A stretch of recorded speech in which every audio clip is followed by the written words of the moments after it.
Peggy 16. I know what you're wondering. What is true and what is false? The Witch Queen is an unsettling mystery. Our biggest foe, Savathûn, has our grandest tool, the light. It's paying off narrative threads that we planted way back in Destiny 1. I'm here to protect humanity. How do we stop this?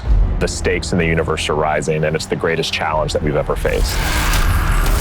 We're shedding that dogma of light equals good, darkness equals bad. We're really entering the mists and trying to discern what's in front of us and what's lurking just underneath the surface. What is your truth now? There are a lot of bombshells in the Witch Queen narrative. And that's just scratching the surface of what we're going to get into this year.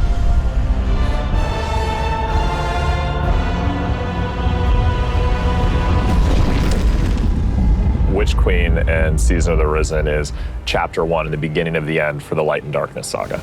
We're really getting to the core of what it means to be a guardian. We are looking at and asking big questions about the light and darkness. We have a big bad that we've been anticipating for a really long time coming back in the form of Savathûn. Savathûn's had a hand in most of the major conflicts that we've been involved with. We've heard about Savathûn for years and just bits and pieces, and then you see it slowly building over seasons until we come to this huge critical point. Savathûn's no longer just someone you hear about. She's not just interfering in little ways. She's now ready to take center stage. Sight. 1, 2, 3. Savathûn, she's larger than life. We wanted to make her feel imposing and very regal and dancing through motion in some way. Light offers us a fresh start. She's very manipulative. She is very ethereal, but she also has that creepiness to her as well. She promised she'd help us out with this pyramid ship problem that's coming our way. But the reality of the situation is Savathûn is only on Savathûn's side. We've outlived our purpose, and it is to Savathûn's benefit to wipe us off that chessboard. She's lived among us. She has played us for fools. She knows us inside and out. And she's been a step ahead of us the whole way. So how do you beat someone like that? It isn't too late. You can still be forgiven. Be careful. I'll hold you to it. In order to beat Savathûn, you need to understand Savathûn. Her throne world is a manifestation of Savathûn's own personality, which is in Witch Queen going through a transformation through the light. She has these areas that she's kind of trying to shun and push away. For the old hive areas, it's much more atmospheric, it's very dense, it's very claustrophobic, it's spooky. Then when you make your way into the Lucent hive area, it's a lot more open and broad. It's definitely brighter, it's definitely more lively. We want people to look at it like an impressionist painting, something that's very pretty from far away, but as you get closer, it's not really what it seems. It's very unsettling. You're looking at shapes, you're looking at these things within the world, and you're not entirely sure what they are, and you have to get close and you have to investigate. What's really going to be exciting for players is that they're going to get to play that part of psychic detective, trying to solve the many mysteries of the throne world. Witch Queen campaign, I think, is probably the most ambitious campaign we've made in a very long time. We're building the definitively Destiny campaign, so leaning into the journey you can find in exotic missions or the mechanics you might find in a dungeon. You have to kind of think your way through. You have to figure out hey, what do I need to do next in order to get to the end of this? We've got Savathûn, right? The Queen of Lies. So this campaign is full of surprises. Savathûn has all these abilities, and you got to make sure that all of the abilities of the bosses would be something worthy of her. And as I kept thinking about this, I felt like I was really becoming Savathûn. We've also added the legendary difficulty, which is called Become Legend. It's not for the faint of heart. It's gonna be loaded with these moments that are gonna be frustrating, almost like teeth gnashing, but when you get through those encounters, you're gonna feel really accomplished. Double rewards, yeah. As people who have worked on raids and dungeons before, being able to broaden that experience for any kind of player who comes in is really important. If the Witch Queen is the psychic detective fantasy and journey, then Season of the Risen is that same detective throwing on their flak jacket and defending Earth from the Hive Guardians and the Lucent Hive and Savathûn herself. When Savathûn shows up on our doorstep with the light, the first person to lend us help is Keitel. You want us to hit them? I need us to hit them. She's got this light suppressing technology that the Cabal were using in Season of the Chosen, and now she's going to help us use that against the Lucent Hive. When you're working with Keitel, she has a different approach. It's not about asking questions, it's about getting in there and extracting. We don't really understand what happened when Savathûn actually was able to take the light. So the campaign in Season of the Risen in many ways is about that story. Guardians need to stop Savathûn's advance beyond the throne world. And Savathûn poses an existential threat to everyone because she basically has an undead army.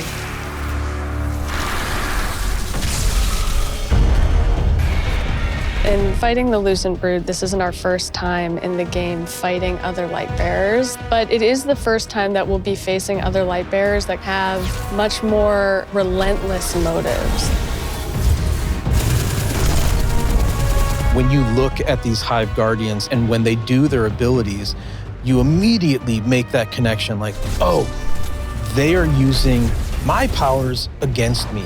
As soon as we see the Knight pop its super and it has 2 shields, you immediately are like, oh yeah, I see that connection.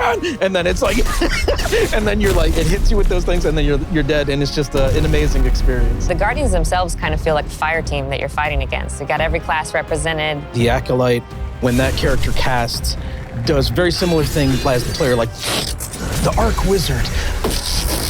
The sparks go out, it's ready to go. If you're not smart about it, if you're not paying attention, you are essentially going to have to play that fight over again. If you're successful in taking down one of these Hive units that are wielding the light, you actually have to go up and kill their ghosts. That was like one of my favorite things that we were able to do in this game, is just that moment where you crush the ghost. It's kind of this moral dilemma. A ghost is your companion, and now suddenly you have one in your hand and you're about to crush it. The first time it happens, you're like looking at your hand like, I can't believe what I've just done. Am I doing this? Should I be doing this? I have a ghost. Yeah, like, exactly. What is going on? Savathûn and her Lucent Brood are the most dangerous enemies we've faced so far. And so we're gonna need better, more powerful weapons and tools to fight against that threat. We did a bunch of work early on looking at various different types of weapons we could add to the sandbox. We wanted to introduce a special weapon archetype that was effective more at a middle range, but also had these kind of additional roles associated with it. The glaive is a projectile weapon, and it is a shield, and it's a melee weapon. We wanted to keep that experience in first person. It has an immediacy that you don't really get when you're using a sword because the camera is so much further back. Because this is also a projectile weapon with a slower moving projectile, the onus of skill on aiming these weapons is about leading and compensating for the speed of the projectile and anticipating that. If you're in a really difficult encounter and one of your teammates dies somewhere out in the open where you normally wouldn't be able to get to them, you can bring that shield up and actually get the revive and then fall back. Glaives originate with Savathûn trying to steal an extremely powerful weapon for her own use, and players will use the weapon crafting recipes that they find throughout the campaign in order to reconstruct this incredibly powerful and incredibly ancient weapon. When you put together your glaive in the campaign, you just get a taste that that's what you want to do for the rest of the weapons that you get. Weapon crafting lets you target a specific role and go and build that, and you know how long it's going to take you to get there, and you get exactly the thing that you want. I really want to see what people do with it and like the feedback that we're going to get and people sharing all of the things that they're doing with that new system. You're creating your guardian and you want to be able to shape your guardian into what you want them to be. And this gives us a great opportunity to continue to do that. This is a really big season for weapons in particular. We've got 8 brand new exotics. The Osteostriga exotic submachine gun, This is something which Guardians have made, but it's modeled after weapons of sorrow, like Thorn and Touch of Malice. Fires swarms of tiny homing projectiles that land on a target and then explode in this poison burst. We have an exotic machine gun where the whole idea is be the Colossus. You can launch a barrage of up to 20 homing missiles. It's a comical amount of projectiles on the screen. We're doing an exotic glaive for each class this time, and the exotic perks tie deeply into the mechanics of the classes. We think they're going to be really cool additions to build crafting. We've got, the usual suite of raid weapons, destination, activity, seasonal. I recounted it this morning, and I think it's about 50 new weapons.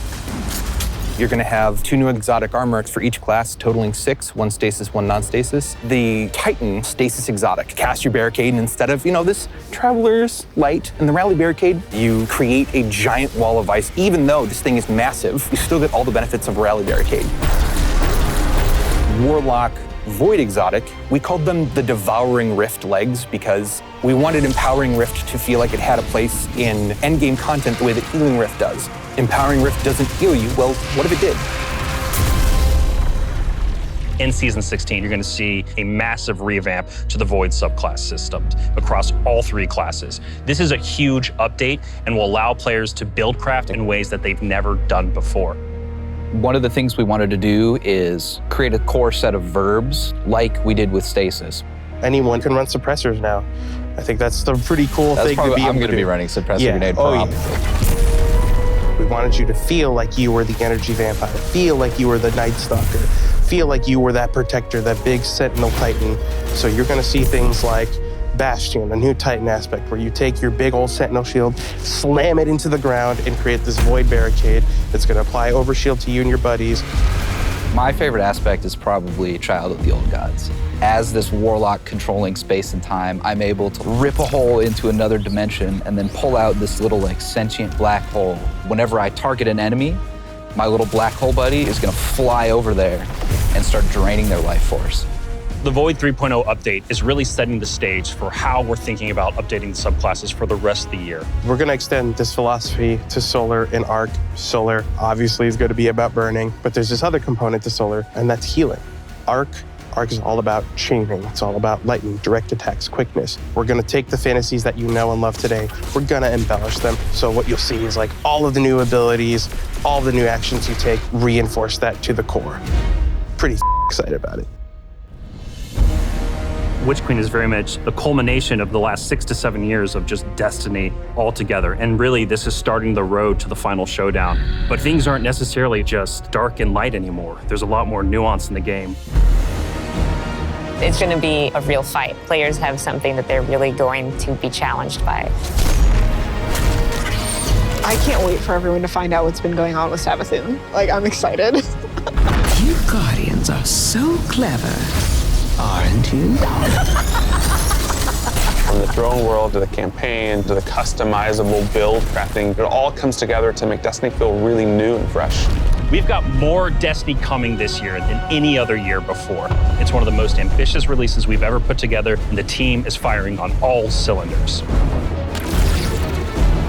Tell me, Guardian, what do you think you're going to do?